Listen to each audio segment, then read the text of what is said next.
Let me start by saying my name is Al Beeler. I'm with Heinz College and also associated with both the Traffic 21 program at CMU as well as a new university transportation center. And that has something to do with the connection of what you're going to hear about today. But you're going to hear a presentation about autonomous vehicles by Dr. Raj Rajkumar. Raj is part of the Electrical and Computer Engineering School, and one of the partners in this venture related to transportation. Let me just say a little bit about that, and then turn the floor over to Raj. The most recent concentration and focus on transportation at CMU got a little bit of a boost, if you will, a few years ago as a result of an interest by the Hillman Foundation in Pittsburgh. The foundation was interested in try to capture some of the technical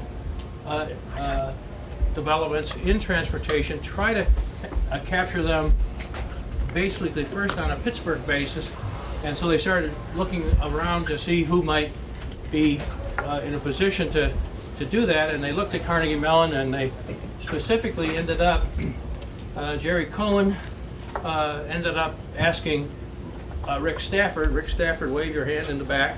Rick Stafford was nominated to be the director of something called what eventually became known as Traffic 21. It was, and the effort was with a little bit of seed money from the foundation. What Rick did, which was interesting, was to scan about the university and say who's interested in the transportation field, and do you have some research projects? And a surprising number of hands were raised, and some of the folks, in fact, in the audience were some of the researchers that were raising their hands even a few years ago.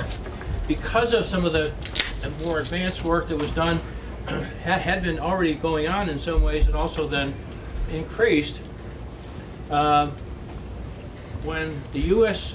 Government, specifically the United States Department of Transportation, decided to refresh its University Transportation Center grant program back in 2011.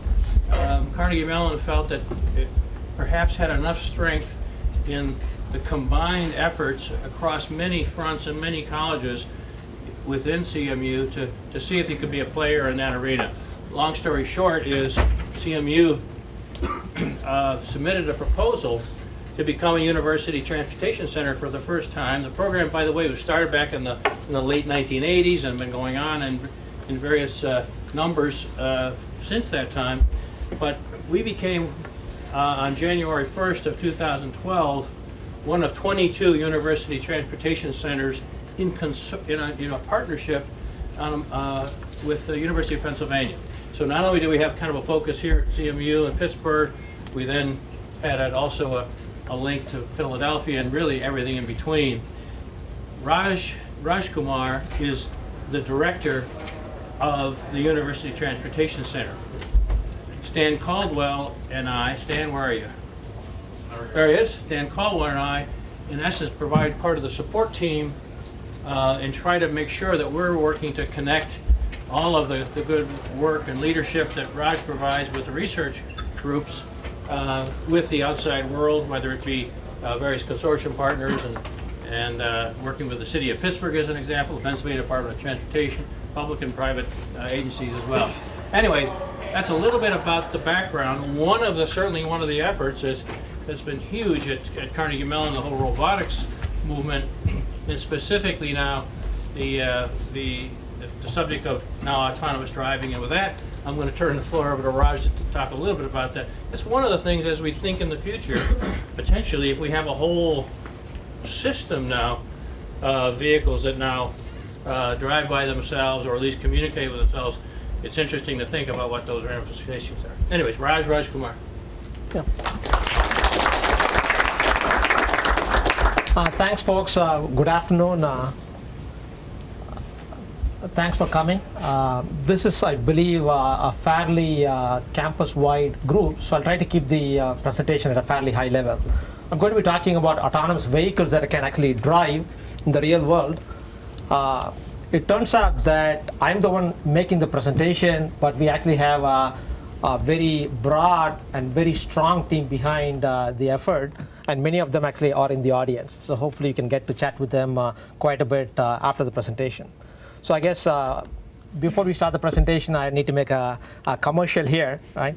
I need to actually extend my gratitude to General Motors, which has been a long-term sponsor for this effort, particularly on autonomous vehicles. And then to National Science Foundation, which has been actually funding a good amount of basic research in this context. And thirdly, as Al just mentioned, we are also supported in part by the Department of Transportation under an agency called RITA, Research and Innovation Technology Administration, within the US Department of Transportation. So that's the context. So here is the brief outline of my talk. I'll talk about autonomous technologies at CMU in general. Then I'll introduce the notion of society and how automobiles play a role in this in society. And then I'll talk about research challenges that arise when you actually have vehicles driving around autonomously.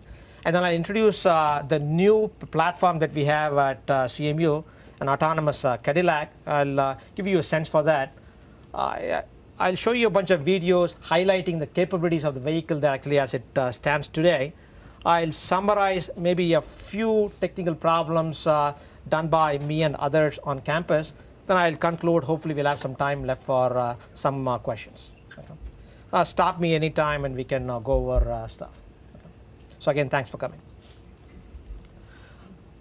As some of you may not know, it turns out that autonomous transportation in particular, has had a very long, deep, and illustrious history at CMU for a long, long time, dating back to at least the early 80s. So let me just highlight some of these activities. So first thing I guess I would talk about is the autonomous vehicle that NavLab has built within robotics. I believe they have 11 generations of NavLab vehicles. I believe this is the latest generation vehicle. So I guess goes back a long, long time, goes back to the warp parallel processing technologies and so on. You could actually, in the 80s, you could go down to Shenley Park, see a vehicle driving around in Shenley Park autonomously. Okay, number one. Number two, it turns out that NREC has been building a vehicle that actually is used for mining activities autonomously. So that basically is climbing over a big wall out there.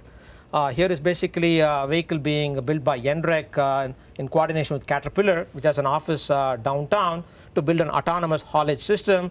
So I guess we expect that companies like Caterpillar will probably deploy these autonomous vehicle technologies commercially a lot before automobiles, for example, for mining purposes and construction purposes. Okay? So this is all ground vehicles, right? So it turns out that there are autonomous vehicles that can go under the ground to actually, for example, map a mine autonomously. On the ground, under the ground, you can also go underwater. Basically, a robot called DepthX. It's used for underwater exploration autonomously. Okay? These are all CMU projects, of course. And then underwater, and then there's something that flies as well, autonomous helicopter. Right? Omid Hamidi building that. He's been working on it for quite some time. Multiple generations of these flying helicopters as well. Oh, these are about 10 to 12 feet long. And then, right, so this is flying, and then, so if you're flying, why not go above that? And then basically, as many of you know, Professor Red Whittaker is working on the Lunar X project, where the idea is to basically land an autonomous lunar vehicle on Moon, right, using just private resources, and that's ongoing as well, right?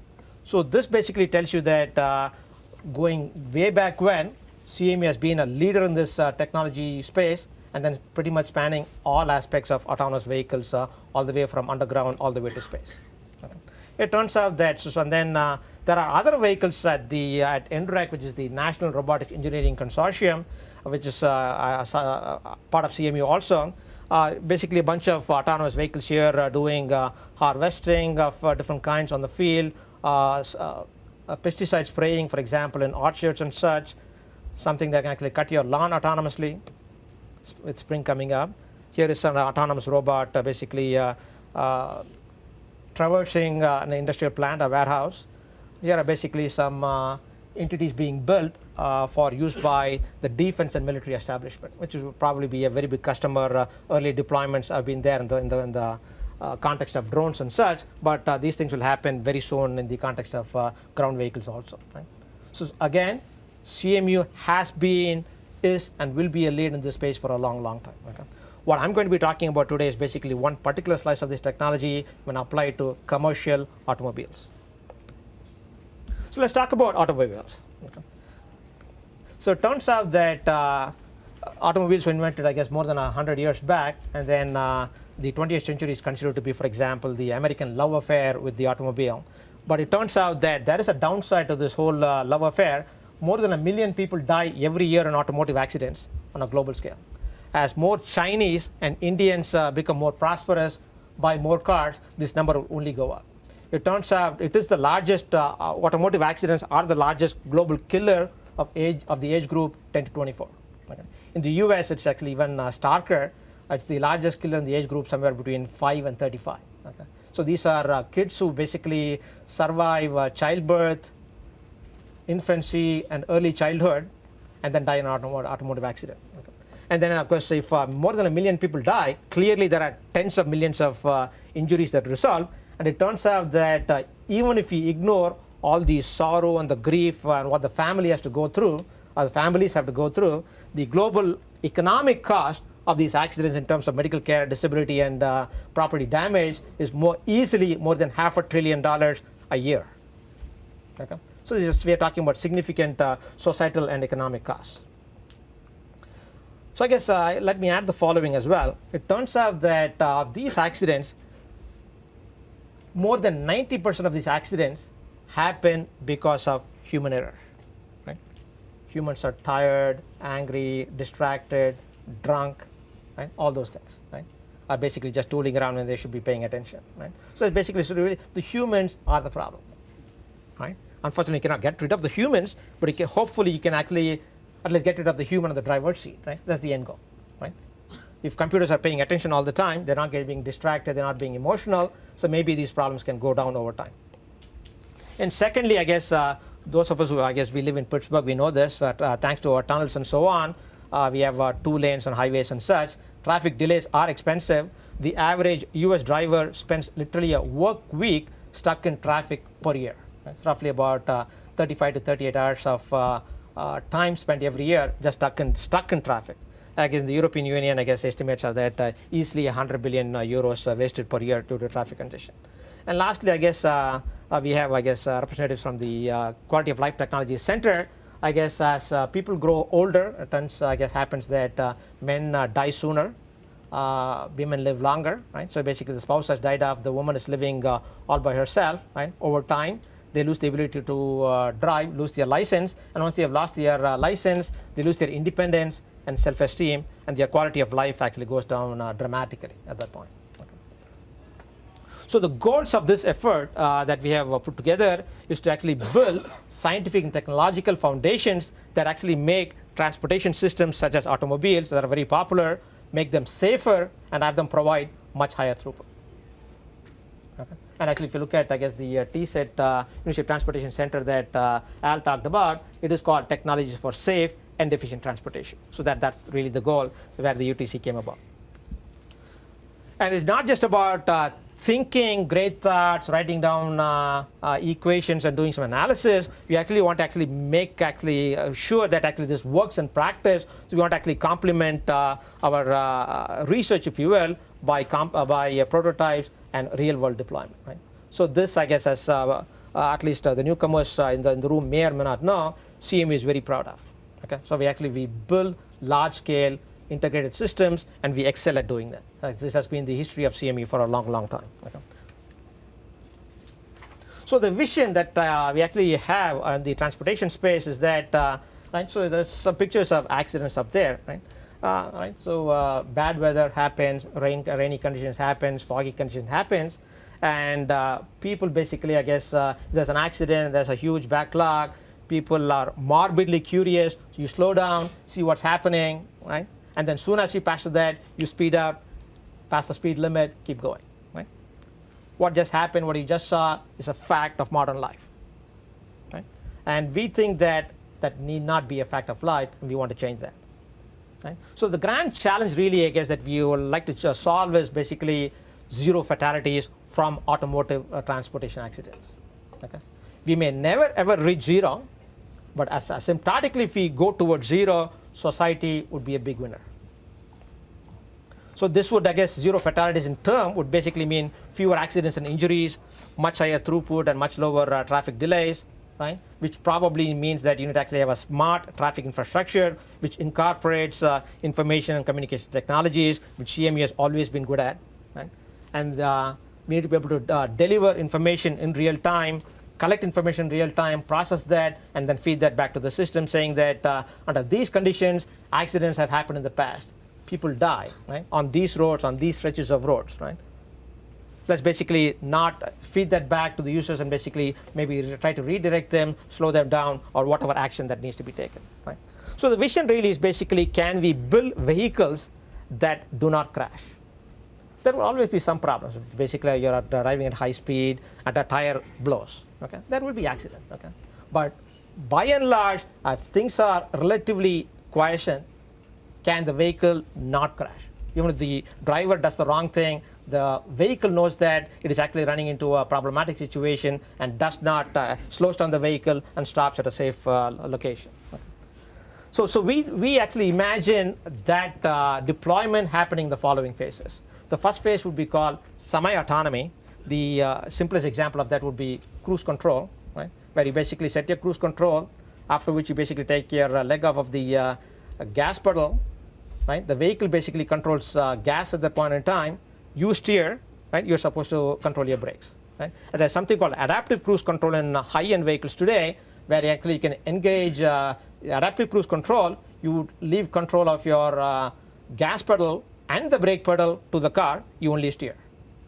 Okay? If there is a vehicle in front of you, you'll automatically slow down to the appropriate speed, so you don't have to actually hit the pedal, right? So that's basically semi-autonomy. You're giving up some control over the car. So that is actually already happening. There are commercial products out there. The second would be on-demand autonomy, where in specific scenarios, you give up complete control over the car, right? An example of this would be, I guess, going back even a couple of years back now, there's at least one high-end vehicle on the market where if you do not know how to do parallel parking, you failed your driver's ed test and so on, you just engage this, it parks itself. Okay? So it basically is on demand for that particular scenario where you give up control over the entire vehicle. That's on demand autonomy. Okay? And the last will be the vehicle basically drives by itself under all conditions that you would be able to drive. Okay? So this will be three phases that will be happening. We are already well into semi-autonomy, on-demand autonomy, slowly but surely getting into the space. Full autonomy is when really interesting things can happen, and the goal of basically vehicles that do not crash and zero fatalities will begin to be accomplished. For us to be able to measure ourselves, our progress, we need some metrics. Metrics would be, I guess, in terms of safety, injuries and accidents and fatalities. Throughput, so did we improve throughput, make it efficient? What is the impact on the environment? For example, if you're not waiting, right, it basically means that you're actually injecting less pollution to the environment. Did your quality of life improve for older people in particular, or busy people in terms of getting to work earlier, more productive? And then, so the hope also is that along the process, we'll actually gain a global competitive edge in a market that basically dominates a lot of societies at this point. So many of you may have known about this vehicle. It was called BOSS, named after a research pioneer at General Motors. Was done by a team at Tartan Racing, led by Professor Red Whittaker, who's doing the Lunar X project now. And this vehicle was fielded by a team at CMU. I and a whole bunch of others were part of the team as well. And this participated in a challenge called the DARPA Urban Challenge, DARPA being the Defense Advanced Research Projects Agency, which created the ARPANET, which became the internet and so on. So the idea was that vehicles driving autonomously with nobody inside the vehicle should be able to actually drive for about 60 miles, 60, in less than 6 hours in urban-like conditions, with a whole bunch of other vehicles running around, both autonomous and manned vehicles, and then follow traffic rules. Whatever happens, you need to be able to deal with it, but complete 60 miles in less than 6 hours. It turns out that this was a phenomenal, groundbreaking event, and it turned out that 6 teams completed the race, with 5 completing within the time limit. Okay? But even ignoring the time limit, 6 teams, right, all from the US turned out, actually completed the race. And what that demonstrated was that autonomous driving is not science fiction anymore. Okay. It is very concrete. There are 6 teams that were able to actually accomplish that. What it turned out to be a span of 18 months from project announcement to race completion. Okay. So at that point in time, it opened up the eyes of people across the world, and which is when basically General Motors basically started what is called the General Motors Carnegie Mellon Autonomous Driving Collaborative Research Lab at CMU, to basically said GM was, as you can see on the car, was our biggest partner and sponsor on the project, with a whole bunch of other sponsors, including Caterpillar, doing the autonomous mining and stuff. Right? Idea was to basically take that proof of concept, if you will, to the next level and make it real, right? And make a difference to society. Of course, from a GM's point of view, there is all business implications as well. Right? So that's basically what the vehicle looked like. Okay. I'm not going to show you any videos in there. We have tons and tons of video clips that we can show you. In the interest of time, I'm not going to show that. But I guess I'm going to show you the sensor that we have. What you do see is basically Chevy Tahoe SUV. It's basically a whole bunch of sensors around it. These included a whole bunch of different kinds of lasers, radars, and cameras. It turned out that some of them were used for detecting roads that it's actually driving on, to detect obstacles that it has to be careful about, some to actually track other vehicles around it, both stationary and moving vehicles, right? And so basically that's what it was. Okay. And so that's basically, so that was the vehicle that we deployed. It actually won the race, a $2 million prize, and we beat the runner-up by about 20 minutes or so. Okay. The runner-up turned out to be Stanford, and CMU guys were very proud of that. Okay. It was a sweet victory in more than one way. But actually now if you stand back, so I guess the point was that it accomplished a huge deal, okay, was a big step forward in autonomous transportation. But if you actually go back and look at the requirements, it basically had very challenging requirements, but had no pedestrians, no bicyclists, no traffic lights, no failures that you have to worry about in terms of sensors and actuators, no CPU failures, no connectivity. Actually, it turned out that it was illegal to send anything in or get anything out from the vehicle. Okay? Completely autonomous activity. V2V stands for vehicle-to-vehicle communications. The vehicles could not talk to each other. The vehicles could not talk to the infrastructure, which is vehicle-to-infrastructure, V2I. That was disallowed. And then there were no cost concerns. Okay? We and everybody else basically, if we could get the money, throw it on the car. Okay? Several $100,000, no problem. Okay, that was there, no cost concern. And in the real world, for somebody like GM to basically sell a real autonomous car, it has to be realistic, economic, and affordable. And it turned out that it was actually, the race was conducted in decommissioned Air Force Base, literally in the desert, 2 hours east of Los Angeles, and nice sunny day. Okay, no bad weather conditions. Right, it was all happening during daytime, no nighttime operation. No heavy traffic. I guess there were vehicles running around, both manned and unmanned vehicles, but you don't have the traffic congestion that you see normally on near a tunnel, for example. And GPS was assumed to be always available, and if you had to use military-grade GPS, which gives you very high accuracy, that was fine and dandy. Okay, cost a lot of money, but that was acceptable. And then teams were allowed to use high-resolution maps. High-resolution maps are available, but they're very costly to get. Okay. So in real life, you have to use only low resolution maps. And then it turned out that for the requirements of the urban challenge, they actually imposed a maximum speed of 30 miles per hour, no highways. Okay. So while it was a huge accomplishment, there were lots and lots of constraints that they had to impose to get it to basically be operational. But now the question basically becomes from a commercialization point of view, these problems absolutely need to be tackled. Okay. So those are the challenges that GM posed us, and basically the effort started there. So let me play this video. I think I'm having problems with audio on this one, so let me just go back and play the video here. Hopefully you'll be able to hear the audio.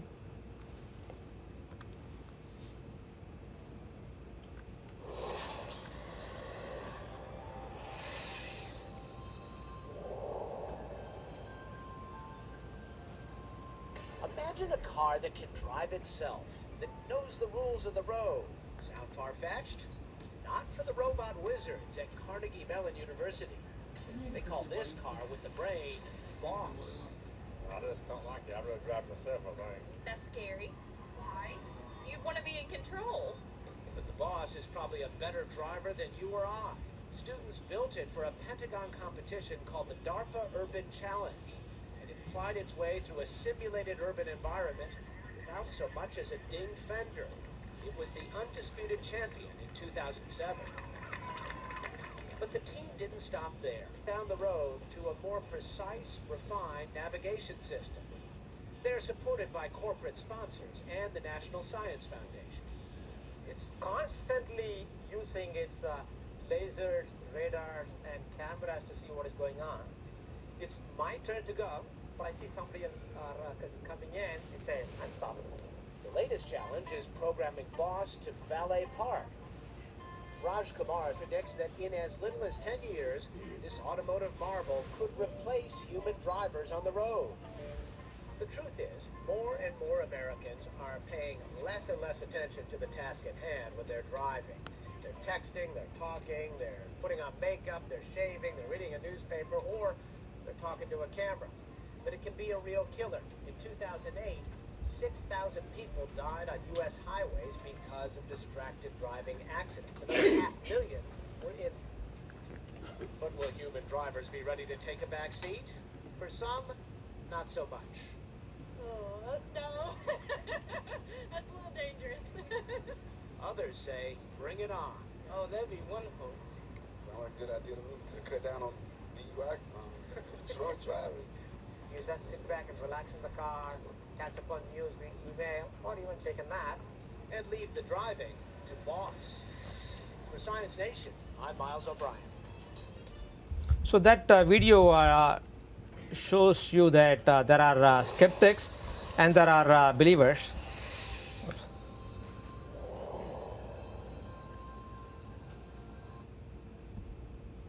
And as with any new technology, any new revolution, you expect to have skeptics. Okay, there are no skeptics, it's not a revolution actually. But there are lots and lots of people out there who keep asking me, when can I get one? I don't like driving.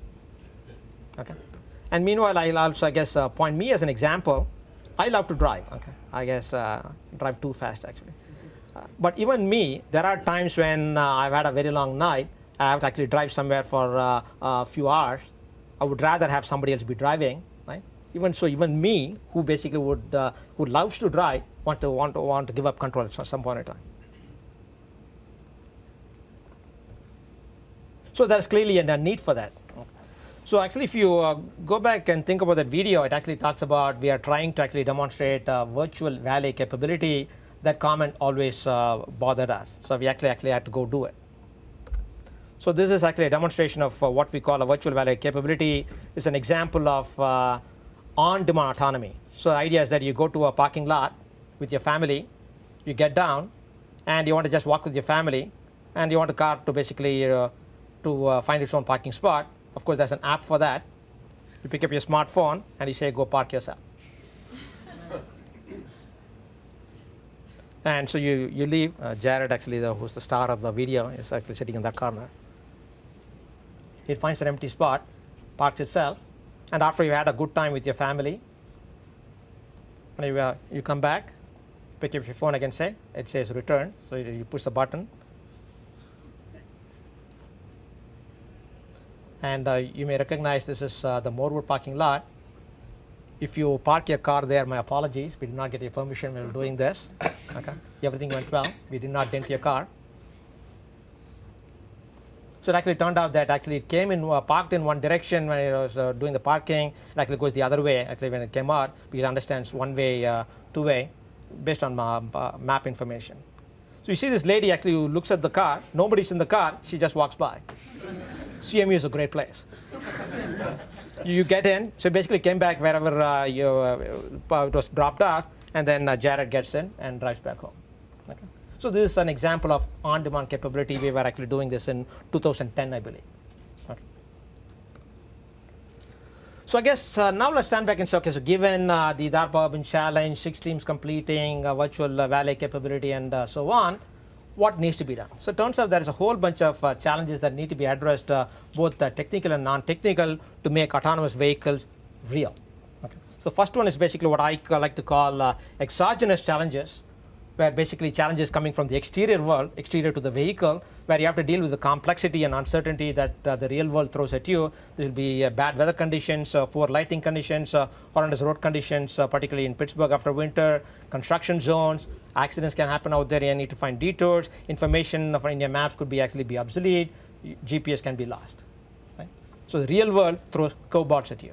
A second set of challenges are endogenous, coming from within, where you need to basically be able to deal with failures of sensors, actuators, computers, and communications. And sensors, for example, or actuators can go out of calibration. That could be wear and tear, resulting in weird kinds of failure. What used to work yesterday is not working today correctly. Okay. And then, so those are things to deal with. And then this is a complex system. Okay, no questions. Okay. Then the question basically becomes, how do you know that the system is going to be correct? Right? So you can talk to Boeing about all the problems they're having with the 787. Right? How do you verify and validate correctness? It's a third huge challenge, a conceptual challenge. And then interactions in the real world, right? We do communicate, collaborate with other people. I guess we communicate most of the time negatively, of course. But there are times even you, the most horrendous person, you let somebody else in. Right? Give them a hand sign, basically ask them to get in and so on. So communications and collaboration is part of the deal, right? So you need to be able to communicate securely and coordinate very carefully. And then the system has to be reliable in terms of, not just in terms of dependability, but in terms of cost, maintenance, and customers have to accept the whole platform. And meanwhile, deployment has to be incremental. Okay, no matter what anybody says, tells you, we are not going to move from a manually driven world to an autonomous world overnight. Right? It has to be happening in phases. So we'll actually go from semi-autonomy to on-demand to full autonomy. We need to basically be able to facilitate this process. So the research that we have been doing, actually we've been trying to incorporate this, where the driver can be in the driver's seat, drive manually, and then push a button to go into autonomous mode.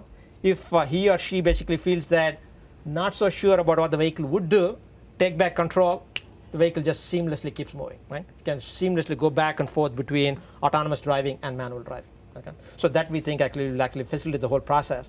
And as these things actually proceed in phases, organically, some point in time, the vehicle will be driving autonomously completely. You will turn around, you can start chatting with your family, you will not be paying attention to the road. The whole process will be very organic. Okay? It looks like a revolution today, looked like a revolution yesterday, but the whole process will happen very organically.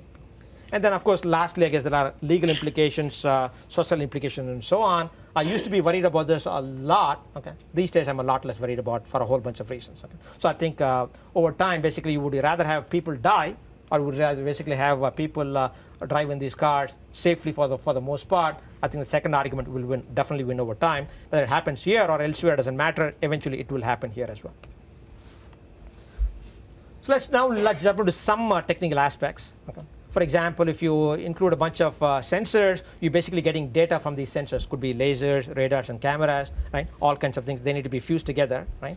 So it's two different views, if you will, a lateral view and a top-down view. You need to be able to detect static obstacles in the environment. You need to be able to detect moving obstacles. So there are some obstacles moving there. You may not be able to see it on the screen. The room is too bright. And then you need to be able to track cars around you on the driveways. You need to be able to track cars at intersections and so on. Right? So basically, different sensor inputs have to be fused together. They come from different manufacturers. And you need to be able to, the car needs to have the processing power to basically understand what is going on around it. And then, for example, you need to be able to actually see what the lanes look like ahead of you. And it turns out that the real world that you drive in is actually fairly complex. It turns out that you'll see signs, right? And then you'll see channelizers of that kind telling you not to go in a particular lane, potholes, of course. And then if you think about signs, we don't think about that at all. Basically, it turns out signs come in very different shapes and sizes. Okay. We just do it instantaneously and instinctively, but for basically a computer to recognize all these things and understand what they mean is not a simple job, right? This is only signs in the US, right? Signs in other countries will have very different colors and different formats. And then here is, for example, what our vehicle needs to do. It needs to be able to detect that you're actually about to enter a work zone, and then understand that you are in a work zone, and then understand where the channelizers are and so on. Okay? So those things you have to worry about. So basically the environment, these are all static things. You need to understand that. And meanwhile, there are a whole bunch of dynamic encounters. For example, you can have animals on the road. you can basically have different kind of animal species on the road, right? Tourists, right? Kids, right? People on wheelchairs, right? Crossing guardians and such. If you think of even just traffic lights, which are changing states dynamically, come in different shapes and sizes of all kinds, it turns out. Okay, dynamically changing states, and then of course you will have. I guess I can play these videos.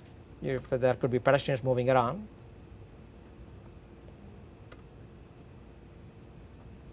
Bicyclists riding around. You see those squares being drawn. These are actually outputs of the system that we have built. Youngi is the PhD student working on it. I don't see him in the audience.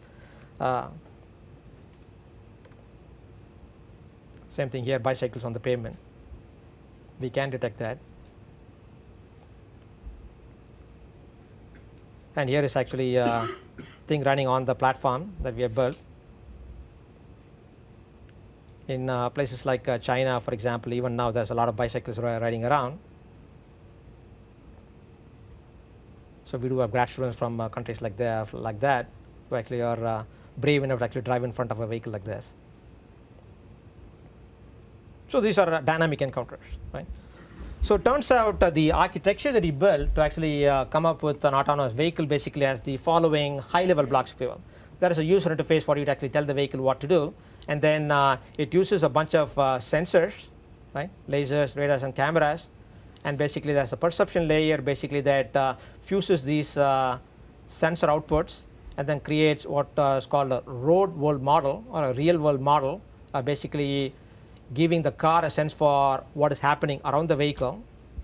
And that in turn basically feeds a behavioral layer which basically says, given this context that I am in, how do I basically make forward progress safely, right? So it's basically a set of rules.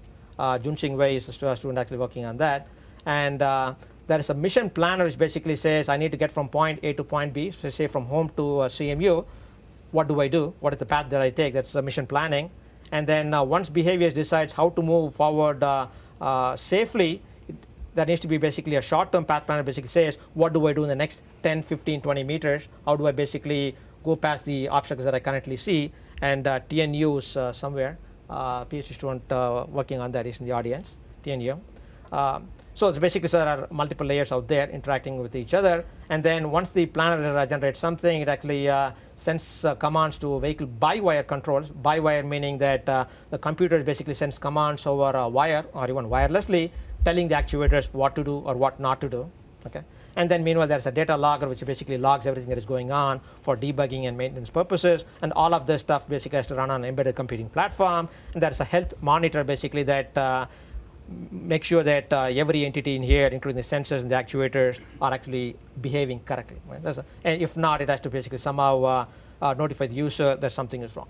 Right? So actually it turns out, and then there are communication interfaces where the vehicle can communicate with other entities, could be vehicles, could be infrastructure, and so on. So it's basically the completes the logical architecture.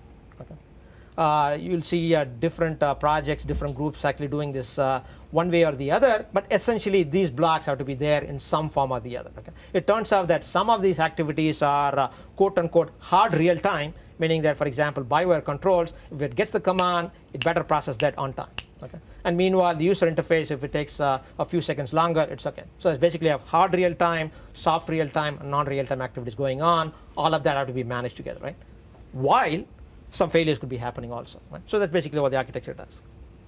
So what we did was basically based on these experiences and this thinking with support from GM, NSF, and now with the US DOT, we would actually create a new platform that we hope would actually change the landscape dramatically.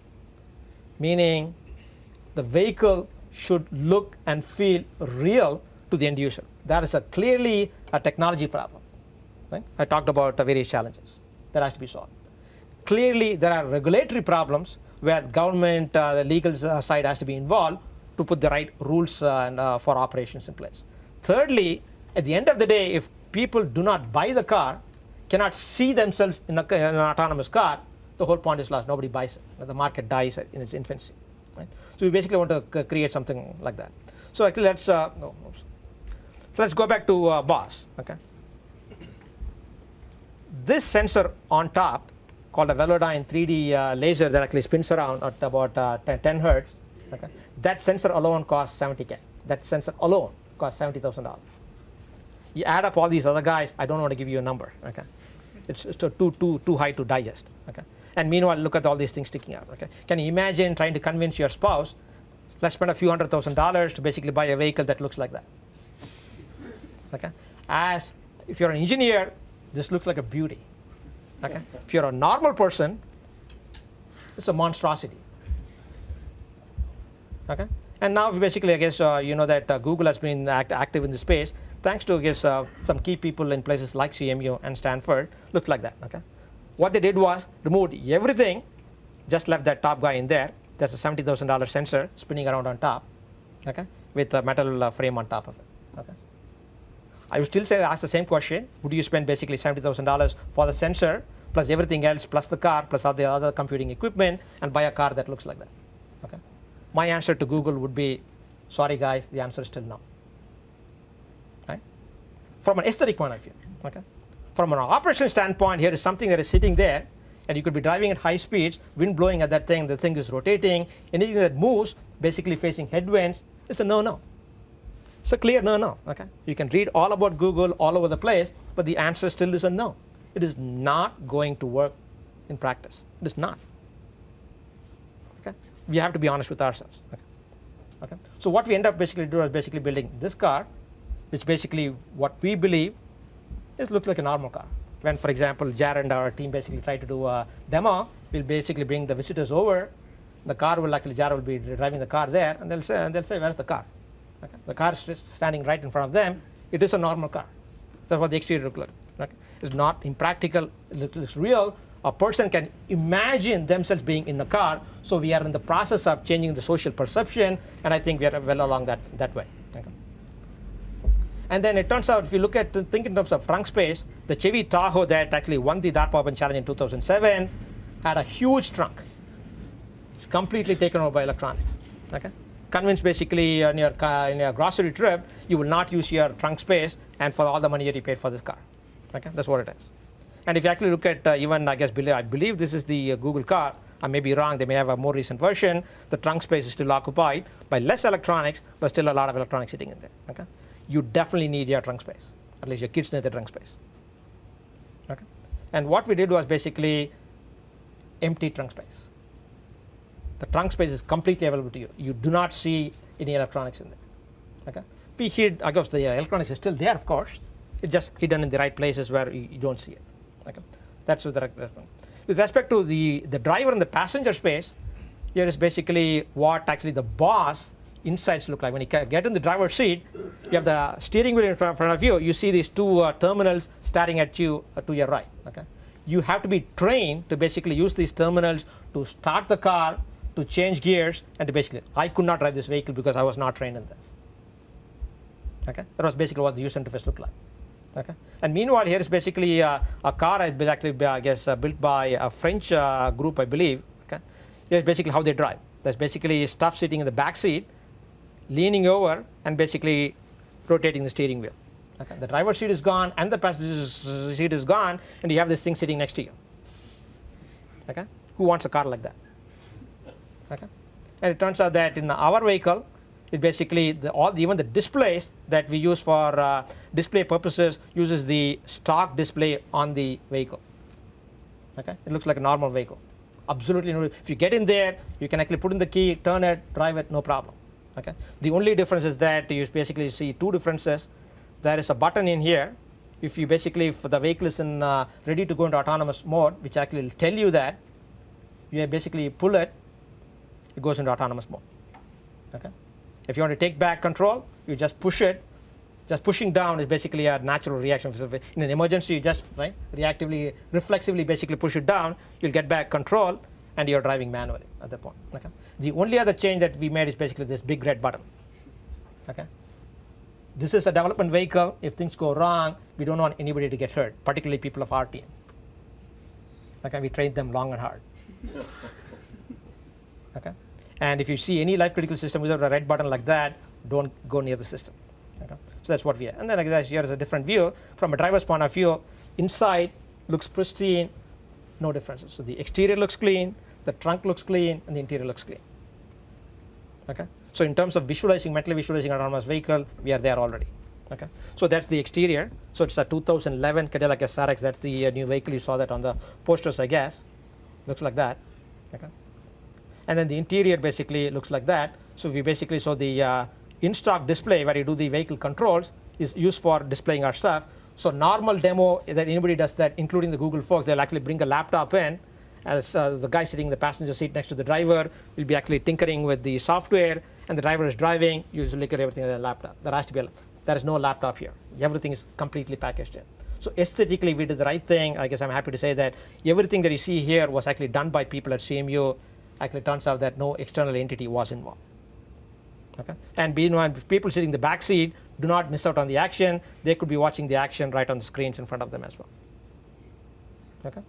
So the aesthetics play a large role. Okay. People actually have surprisingly told me aesthetics play a bigger role than cost. There are lots of rich people out there, they do not want to be sitting on an ugly platform. Okay. So that's the aesthetics part, right? So let's basically go beyond aesthetics. So for example, if we remove that ugly looking cylinder on top which is rotating, is it just a matter of aesthetics, just engineering? The answer turns out to be no, because when you remove that used to be sitting on top. That's what Google does, rotates. So that's what actually every team that completed the race in the Urban Challenge did. Okay, so Google is just basically refining what is already done at CMU, Stanford, and other places. Okay, once you remove that, we basically have embedded sensors all around the car. Now instead of getting basically information from a single sensor, we're actually getting information from multiple sensors, each of which can have its own problems, coordinates, and so on. We need to be able to fuse them together. Okay? So actually there are technological challenges that you need to actually deal with. It's not just an aesthetic problem. It's an aesthetics problem from a user point of view. From a technical standpoint, it becomes a distributed, real-time, dependable computing problem. Okay? So let me, I guess, give you a sense for what the vehicle can do. It is running.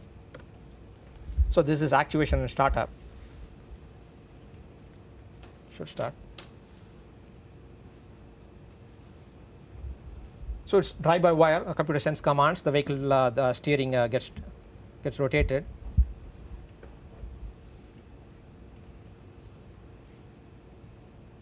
The brakes get pushed down. All the actuators are hidden. This is basically the gas pedal so you can actually inject gas into the engine. You can command transmission to change.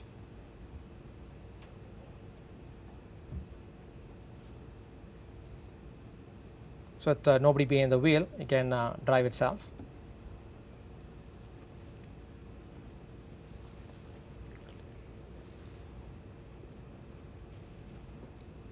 Turns out it can actually do this all day long. So let me show the next one. Right, so that's just basically driving. Right, so it's able to drive by wire. It's able to drive autonomously. Just to give you a sense for that. It turns out it can actually avoid obstacles along the road. Here's basically the autonomous vehicle. This is actually the inside view from the autonomous vehicle driving itself. And you see that there are some garbage cans on the road. It actually avoids the garbage cans on the left here. And it turns out there are garbage cans on the right here. It's actually basically planned its way around those garbage cans. Say it again? How fast do you go? I guess we are talking about maybe 20-25 miles per hour. And if the road is completely blocked, in this case, it detects it. In this case, actually, it is programmed not to actually use the opposite lane. It waits until the road blockage is cleared. It's like a high school play, right? Somebody comes in and pulls it. So once the blockage has been removed, it basically moves forward. And then in terms of intersections, here is a four-way intersection. This car has reached the intersection, and our autonomous car just reaches the intersection. It turns out that this car here is only now reaching the intersection, so it is actually our turn to go now. It waited for the white car, knows it's actually its turn to go, and then makes the turn. And then, of course, that's a manually driven car. And it turns out that internally, this is what the vehicle actually sees. Here's the vehicle coming by. There's the white car actually was actually waiting out there. And this third car just coming to the intersection. It waited for that white car, which is shown as a green icon here. leaving, it is able to plan its way around the environment. And meanwhile, for example, it can also detect pedestrians and bicyclists in this case together on the same screen. And it's happening, it's actually running in real time on the car, on this platform that we have built. Okay, no additional hardware involved. There's a thermal imager actually that's also available. At this point, it's not being used, but the thermal imager is in the car. So I guess we plan to use it for the future. And it turns out that I talked about being able to detect work zones. Jong Ho Lee is the PhD student who works on this. I don't see him around. Oops. So you see that it knows that actually you're in the work zone. And actually detects these signs and knows that these are channelizers and therefore will be able to drive around them. The audio on my laptop here doesn't seem to be working, so it will actually give you an announcement saying that it's actually in a work zone. It will actually tell you that you are nearing a work zone, in the work zone, have exited the work zone. It talks to you. Okay. This can do that as well. So I gave you a sense for where our motivations came from, what the challenges are, gave you a sense for the aesthetics and the implications for technology on the platform. But then the question basically is, are there quote-unquote research problems? It turns out there are plenty. So we are working very closely with Professor Ed Clark and his postdoc, Dr. Sean Gao, to basically verify the code that we have. For example, the code base that we are running on the platform is more than 450,000 lines of code. And then the behavior layer, which basically makes those decisions about what to do at any particular scenario, has 24,000 lines of code. And it's a combination of numerical computations and logical control. So there's both logical and computations involved. The question is, how do you reason about the code directly? And working with Professor Clark and Dr. Gao's thesis, using a technique called bounded model checking and inductive variance. And basically the idea is that you take the C++ code, send it to a translator, which actually generates some formula, some logic expressions that would be validated using a solver, and the solver in turn will come back and say are the safety properties being satisfied or being violated. And if there's a violation, I'll give you a counter example by means of which the safety property will be shown to be violated. So I guess, so take the original code, in this case distantkeeper.cc, send that to the translator, send us a bunch of formulas, and then it turns out that this solver called dreal can be downloaded from Sean's website. Okay. So some very interesting, some groundbreaking work going on in here, because you could be testing these platforms all day long, all year long, in a number of vehicles. You cannot be 100% sure that it is correct. Okay. So very serious state space exploration needs to be done. So this is something being done by Dr. John Dolan, who is not in the room. I guess vehicles, you cannot perfectly follow your planned paths due to uncertainties in the modeling aspect. Your measurements are always noisy. There are always disturbances that you need to run into. Then the question becomes, how do you guarantee safety when the bounds of these uncertainties are known but not much else? But you still have to live with the uncertainties. So the idea basically is that if the vehicle is driving, maybe you're really taking the internal path, but because of these uncertainties, you really have to enlarge that scope of reachability. You need to make sure that external envelope does not hit the obstacle that you're actually trying to move around. And turns out that if you basically just work with a very high model, okay, doing the safety analysis becomes infeasible to reach a verified high order model. So what Dr. Dolan and his colleagues have done is basically translate the high order model into low order model, and then do a feasibility analysis at this lower level, yielding a verified low order model, which basically you're using some approximation techniques. You can actually prove that actually the verified low order model includes the high order model, but maybe it's actually more pessimistic. So it turns out that we can go from an infeasible problem to a feasible problem space by injecting some pessimism. And then the other thing, for example, I said that if anything fails, what happens? Okay, this is true for avionics. This is true for your cars as well. Right? So, for example, if we had 4 computers, A, B, C, and D, 2 of them running, for example, the perception layer that I talked about, 2 of them running the planner layer that I talked about, and then you have the sensors and actuators, so across multiple communication networks of different kinds. And if actually we zoom in, it turns out that perception has a bunch of readers for the radar, some communication network tasks, the fuse are running there, for example, and different tasks, right? So the high level layer is really composed of different tasks. And suppose that computer fails, right? It's going to fail at the wrong time, of course, right?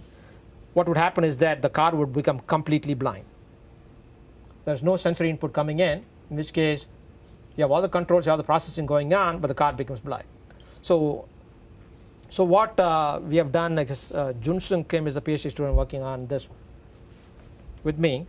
So he has built what he calls a safer architecture, where safer stands for safety architecture for fault evasion in real-time systems. Okay.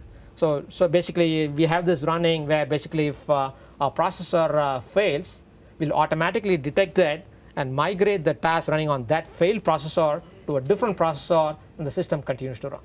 Okay. We actually do this demo on the vehicle. So failures can be tolerated. Okay. And meanwhile, when that switchover happens from one failed node to a different node, the vehicle actually will start warning the user or the users in the car saying that there is a problem. It'll actually automatically slow down the speed of the car as well. Okay. Because one more failure, you could be in trouble, could be in real trouble. So it actually slows down the car as well. It gives you a warning, a very audible warning on that. Okay. So these are all realistic things. And the question basically is that if more and more failures happen, do you completely give up, or do you just gracefully degrade? Part of the graceful degradation is slowing down the speed. And then how do you redeploy existing resources? So all the activities are going on in the system, may not always be running. You need to be able to scale back, saying that this is the least important, get rid of it. Right? Something else used to be running at a high rate, maybe runs at a lower rate. Right? All of those decisions need to be made as well. So let me switch to a different theme for the interest of time. Turns out that when the vehicles can communicate, interesting things can happen. Let me just run this video very quickly. When you come to a traffic light, as boring as it gets, if it's a red light, you stop, you wait for a green light. Right? Late night at 1 a.m., the traffic light is red, you still have to stop there. No traffic in either direction, you sit there cursing everybody out there, right? You still have to wait. Right? So that's basically what happens. I guess this video was having problems earlier on. Turns out that this video was like a 1-minute clip, was shot in the Far East, I think somewhere in Vietnam or Cambodia, where basically it's a huge intersection, no traffic lights. Basically bicyclists, motorists, scooterists, big trucks going on. They will all basically go through the intersection, making left and right every which way. No coordination of any kind. Right? So a traffic light is a central coordinator which basically tells everybody in the system what to do and when to do it. And I guess this video, if it's not playing, but will basically absolutely distributed computations where every person controlling a vehicle basically sees what's happening around them, computes, and then actuates, and meanwhile including honking. Okay? So you imagine, for example, when you walk through a public square, particularly in Europe, for example, lots and lots of people walking back and forth, going to different destinations, nobody runs into each other. Right? We all are able to basically solve the problem in a distributed fashion, local coordination, communication, we just make it happen. So it turns out that you can actually build a protocol that we call V2V, vehicle to vehicular.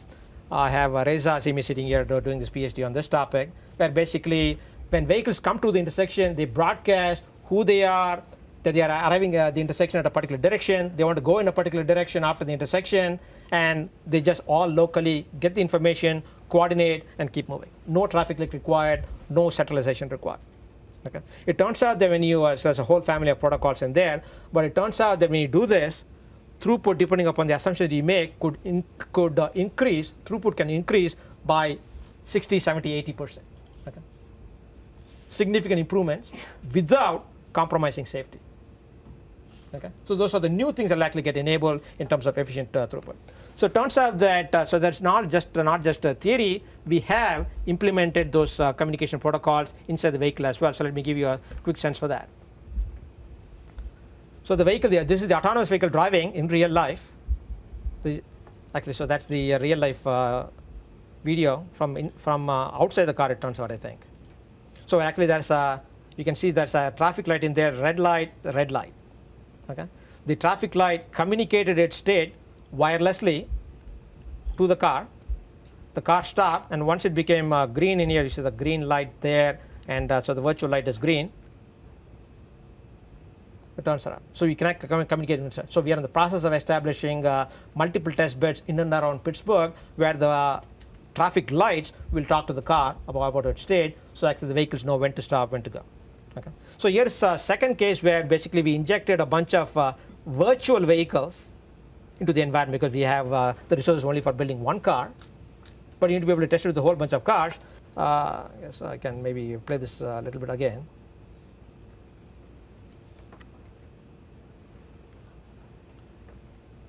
Where when they actually go towards intersection, the intersection protocols that I talked about are in play, and they have talked to each other, knows, for example, the autonomous vehicle is coming in, it should supposed to stop here. It turns out it actually became green based on the communications. It continues to go, and the virtual vehicles are basically, as far as the autonomous vehicle is concerned, they are real out there because they actually communicated information saying that we are here in this position, and so the autonomous car will not run into the virtual cars, and vice versa. Okay, so it's actually, so it is real. So our vehicles can wirelessly talk to the infrastructure and to each other. And so let me do I guess this is the last video for the day. No, I guess this is one more video to go. So this is the autonomous vehicle actually driving on a public road. What you saw so far was actually driving on private roads. This is actually driving along 2nd Avenue near Hazelwood. So that's Jared that you see here. The vehicle is driving autonomously.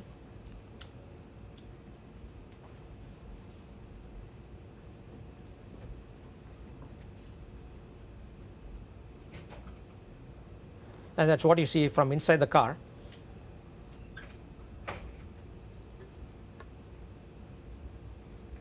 So it's actually able to drive on public roads as well. Okay.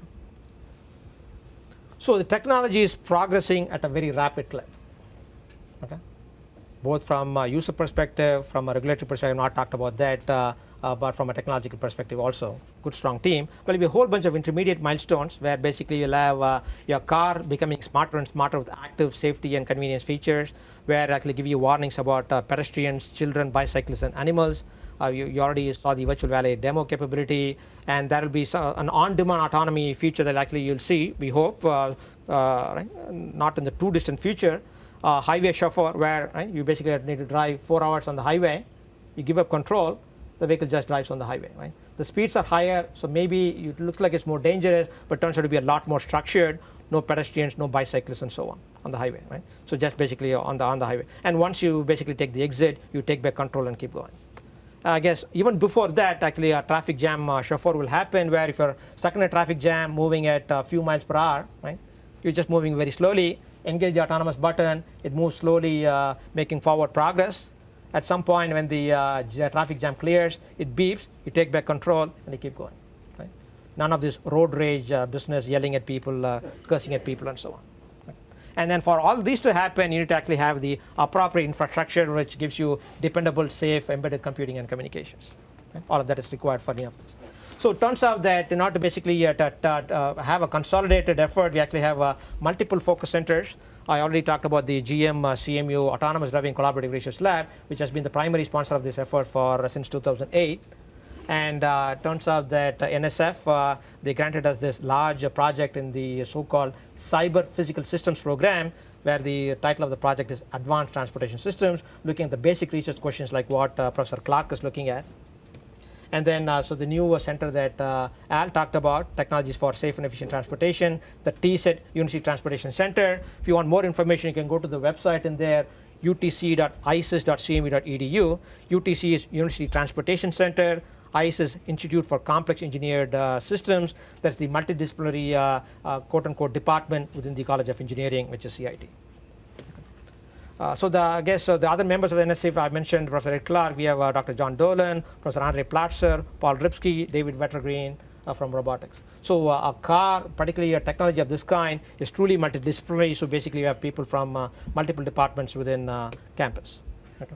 So I need to acknowledge the autonomous driving lab team, without whom none of this would ever happen. Okay. So let me, so that's the picture of the team. I think one person is missing. So the other team members beside me is John Dolan. I mentioned that's John Dolan. That's Paul Ripsky. Postdoc Youngwoo Seo is here. He actually is our computer vision expert postdoc in ECE. Staff Gaurav Bhatia is not here. He actually takes care of the vehicle networks portion, V2V and V2I. Jared Snyder is basically pretty much responsible for the vehicle and all controls happening there. So he's a great member of the team, of course. And the PhD students, Hyungi is not here. He does the pedestrian bicyclist detection, trying to do more beyond that. TNU is basically does planning. Junseung does reliability and systems integration and process. ... Jang Ho Lee is not here. Actually, he's the one who has worked on work zone detection. He's also looking at sign detection. He's also looking at just using cameras to detect the state of the traffic light, because some traffic lights will have the infrastructure to communicate wirelessly, others will not for a long time. So we need to be able to detect those as well. So Jang Ho is looking at that. Junching is he all-around guy as well. Played a big part along with Jared building the electrical systems, but he is pretty much the owner of the behaviors layer. If anything goes wrong, we know who to look at. Okay. They've been doing a spectacular job. Okay. Meanwhile, we have other students, undergraduate students and master students who have graduated, who are interns and so on, Chris Leaf, Bruce Lee, and Alok Sharma. All in all, an excellent team. Okay. So I guess I can say the following. Technology is fascinating. Technology makes all the difference in the world. But for technology to happen, you need to have the right people in place. Okay? So we have a great team in place. We are blessed with a wonderful team of dedicated people. Okay? Many of them are here. So let me revisit some of the challenges from a slightly different perspective. Okay? You need to be able to prove correctness of these systems, okay? Where there are massive interactions among these complex layers that actually form the system. Things have to be processed in real time. We are looking at, for example, parallel processing of multiple tasks. Some of the assumptions that we normally make in real-time systems, like, for example, having a worst-case execution time of a process, may not be applicable at all. And then when you have humans in the loop, particularly when you actually are switching between manual and autonomous back and forth, right? When do you take over control from the human driver is a huge question. Different humans basically react differently. How many models do you have? And then in terms of when something goes wrong, when in doubt, do you slow down and stop? In this case, the guy behind you hits you, right? Or you try to pull over to the shoulder, except that not be your shoulder, that could be a cliff, right? So no matter what decision you make, could end up being the wrong decision, okay? Depends upon the context. And then what happens when GPS fails? At least when GPS fails in a tunnel, you know that, so you kind of prepare for that. Or hopefully you have dealt with that, you have handled that. But if somebody actually corrupts GPS, what would happen, right? So that's actually a real concern. And then how do you gracefully degrade? I talked about that. Actuator adaptation. For example, if an actuator fails, for example, if your steering wheel fails, what do you do? One of the things that we are looking at is that the steering wheel actuator fails. Maybe by using differential braking on different wheels, you can basically control your vehicle. So steering, right? You basically slow down the left side, you actually turn towards the left, right? Those kinds of, so very, very interesting problem domain. And then, for example, vehicles cooperating makes a big difference. But then for vehicles to cooperate, all these vehicles must have wireless radios, which will happen over time, but not for a very long time. Okay, so you need to worry about that. And then what we are trying to do basically is that humans, we have evolved, I guess, or the animal species evolved for a long time. So we are what I call cognitive animals. We are very much aware of where we are and what's around us. And that's how we evolve. That's how we are able to survive. Okay? When you see a person, you know it's actually a human being or a male or a female, their approximate age and so on. All of that we can pretty much recognize instantaneously. For computers to recognize that will take a long time, if ever. Okay. So we really need to be able to over-approximate what the human cognition of the environment will be under the condition that sensing and perception will be imperfect, will be noisy, right? And we need to understand what is absolutely necessary, but what is sufficient for the job as well. Okay. So a whole bunch of challenges that need to be addressed. So the promise, so given those challenges, the promise is the following. Transportation is a part of everybody's day-to-day life in modern civilization. It is. Okay.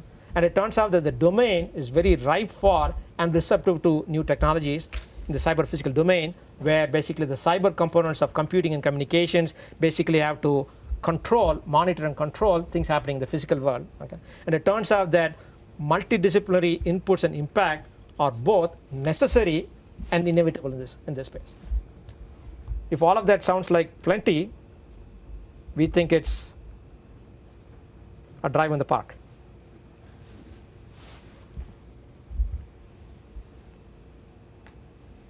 So this is shot from within the autonomous vehicle along Shenley Drive here. Can it respond to flying golf balls, Raj? That's a good question. We have not tested that. Next time you're on the golf course, David, let us know. We will not be driving there.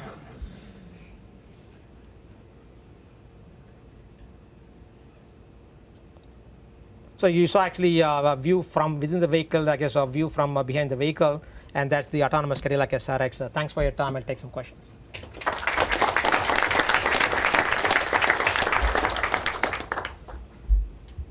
You mentioned that we're definitely going to see a gradual stepping into these technologies. But I can imagine one scenario where semi-autonomy is worse than full autonomy. So, because people can over-rely on the little autonomy that they have, and then the technology itself can be like, in a sense, will not go forward to full autonomy from there if people don't trust it at that point. I'm not sure. So there is a very fine line between when the machine takes over and when the human should take over. There's a very fine line. And then meanwhile, humans come in different shapes and sizes. They think differently and then they react differently. So I guess what we definitely want to do is the following. Right? For example, if there's an obstacle in front of you, a big obstacle, and the vehicle is at a high speed, that's a no-no. No matter who's driving. Right? So the vehicle should slow down and come to a stop before hitting the obstacle. Okay? So there are some clear-cut conditions where the computer should take over. On the other side, if it's a big if the vehicle can identify an environment where it does not know whether it's doing the right thing, it should give up control, come to a stop, or tell the human to take over. Right? But if you basically give the human basically a half a second notice and say, I'm driving at 60 miles per hour, take over, do the right thing. Right? You have half a second, that doesn't work either. Right? So that needs a lot more thinking on our part. So I guess technology meanwhile will become more and more mature, where the number of conditions under which it has to make the decision will be becoming fewer and fewer and fewer. Okay? So there's a continuous spectrum. Yes? You thought about replacing the steering wheel with something more amenable to semi-autonomy, like brains. I can imagine brains being a much better interface for a semi-autonomous car, like it's a horse. So I guess you'd actually, I've seen a recent video clip where they have been trying to teach dogs to drive. Oh yeah, I'm just talking in terms of, it's always seemed to me that if we could get people to treat these vehicles like we used to treat horses, then we'd be much better off. It's something where you're still in control, but the horse is taking care of your second to second behavior. So perhaps that you could help that by having a different control paradigm than the steering wheel. I guess there are two elements to the question, right? So one is the steering wheel the right interface, right? It would be essentially instantaneous to basically eliminate the steering wheel and put a joystick in there. Okay. That's a question of, I guess, resistance to change from humans in general. So unfortunately, I don't think it's going to change for a long time. Perhaps we want them to think differently about the car than they used to. We want to force them to think differently about what the car is and what it can and can't do and what their responsibility is and what it isn't. Fair point. The question is, how many changes do you want to make simultaneously? Right? Those kinds of issues. But the other question that you ask, I think, is a deeper, at least from a technical standpoint. Should the software be using logic as we understand it in programming languages? Should it be a neural network of a brain of an animal or something like that? Right? Right? Which is a much harder question. For example, should the whole thing be a neural network as opposed to be simple logic, if you will? Okay? So that, I think, is a much deeper question. At this point, my thing is that I would rather go algorithmic as opposed to neural, which I do not know. Maybe just because I'm biased, I'm not an expert there. Yes, sir. You mentioned a bunch of computer vision techniques. I wonder, on the system level, on the real system level, how many of the techniques have been really directly applied on the platform in the autonomous. Every video that you saw was running on the vehicle. So you have in real time. already incorporated those kind of pedestrian detection and work zone detection. Those kinds of things have already been implemented onto the. It is running on the car. Oh, It's running and tested, and those are the videos actually coming from the car. I see. No trickery. Everything is running there. It has to run. Yes. What sensors? So I guess we have 6 lasers, 5 short to medium range radars, 1 long range radar, and then 1 front looking relatively low resolution camera. And there is lots of discussion about changing the camera to a high resolution camera. We currently do not have a stereo camera, for example. So that could change the game quite a bit. And we do have a thermal imager in there, like you saw in that video, but currently not being used. So it's actually a relatively small. I guess I should add the point that the radars that we're using are automotive grade today or yesterday. The lasers will be automotive grade production quality relatively in the near future. Okay. And cameras, of course, have been around for quite a long time. So all the sensors that we have chosen were deliberately chosen so that they will be realistic. Okay. We did not and do not want this spinning Velodyne sensor on top. Okay. I don't see why. I guess don't see why Google and others are still using that. Okay. It's just impractical. Okay, on that note, I guess thanks for joining us. There may be some cold pizza left over. Thanks for coming.